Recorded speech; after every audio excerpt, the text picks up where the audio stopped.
All right, let's talk about a surgery you've probably heard of, but maybe don't know the full story on, the thyroidectomy. Now, this isn't just about a simple removal. It's an incredibly personalized procedure, and by the end of this, you're going to see just how tailored and honestly, how complex it can be. So let's start with the absolute basics. A thyroidectomy is, simply put, a surgery to take out all or part of the thyroid gland. Seems pretty straightforward, right? But believe me, that tiny little phrase, all or part, well, that's where the whole story really begins. And that's the big question we're diving into today, isn't it? What does part of the gland actually mean? Is it half? Is it 3/4? Let's break down how surgeons figure out that critical distinction. Okay, so to really get this, let's start with the simplest procedures. It's super helpful to picture the thyroid gland as being shaped kind of like a butterfly. It's got two main lobes, those are like the wings, and they're connected right in the middle by a little piece of tissue called the isthmus. Think of that as the butterfly's body. This brings us to our very first procedure, a lobectomy. In this case, a surgeon removes just one lobe, so just one wing of our butterfly. This is usually the go-to surgery when there's a problem, like a single nodule or a growth that's overproducing hormones, that's totally contained on just one side. Next up, we've got something that sounds super similar, a hemithyroidectomy.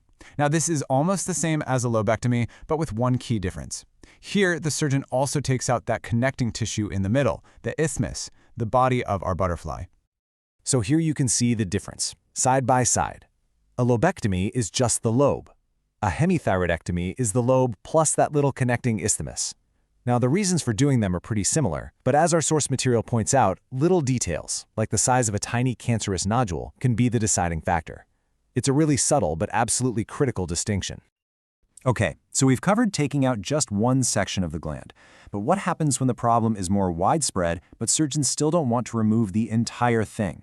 This, my friends, is where we get into the really nuanced middle ground of thyroid surgery.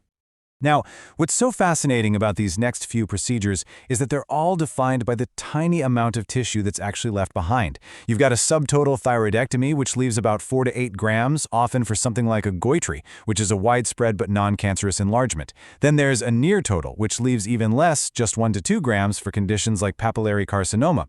So why leave any at all? Well, that tiny remnant is left there on purpose to protect really vital structures nearby, like the parathyroid glands that regulate your body's calcium and the recurrent laryngeal nerve, which, get this, controls your voice.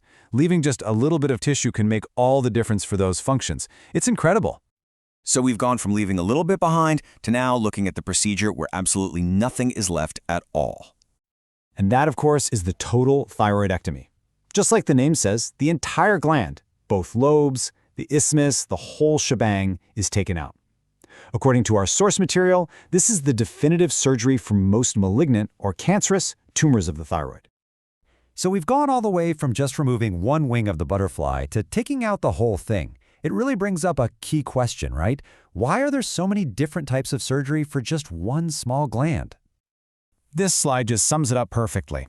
The answer is all about precision. The type of surgery is meticulously, carefully matched to exactly what the patient needs. A single isolated nodule, that might just need a lobectomy. A widespread goiter, that could call for a subtotal thyroidectomy. And of course, more serious conditions like most malignant tumors often need a total thyroidectomy. It is just a fantastic example of tailored